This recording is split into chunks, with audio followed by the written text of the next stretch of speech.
Night 9:30కి వచ్చి door కొట్టడం, morning 5:30కి వచ్చి డోర్ కొట్టడం. ఇంట్లో విమెన్ ఒక్క ఆమె ఉన్నప్పుడు ఊరికే రావడం, ఫ్రీక్వెంట్గా విజిట్ చేయడం.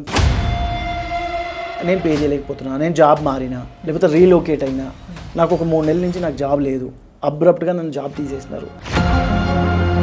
ఎన్పిఏ వచ్చిన తర్వాత బ్యాంక్ కానీ గోల్డ్ లోన్ కంపెనీ కానీ వీళ్ళు ఒక నోటీస్ పంపించాలి. ఇక్కడ అవకతవకలు జరుగుతాయి.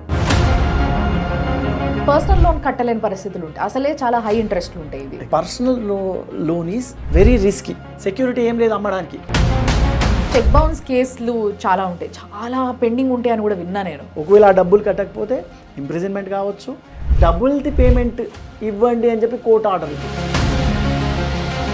మీరు అన్నట్టుగా 90 days దాటిపోయింది, వాళ్ళు కట్టలేకపోతున్నారు స్టిల్. సో కట్టలేకపోతే ఏంది ప్రాసెస్? ఫస్ట్ నోటీస్కే రెస్పాండ్ అయితే ఈ ప్రాబ్లం ఉంటుంది. అన్న నువ్వు నాకు ఇంత ఇయ్యి, నేను నీ సిబిల్ రిపేర్ చేయిస్తా. అంత ఈజీ కూడా కాదు, ఇట్ టేక్స్ టైం. ఒక 1 lakh లో 1 రూపీ తగ్గించి సెటిల్మెంట్ చేసుకున్నా నెక్స్ట్ టైం లోన్ ఎలిజిబుల్ ఉండదు. That risk is there.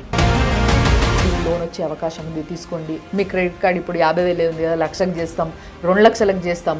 అప్పుడు మంచిగా చాలా స్వీట్గా మాట్లాడతారు, లోన్ తీసుకోండి అంటారు. రికవరీ ఏజెంట్స్ వాయిస్ ఇంత స్వీట్గా ఉండదు.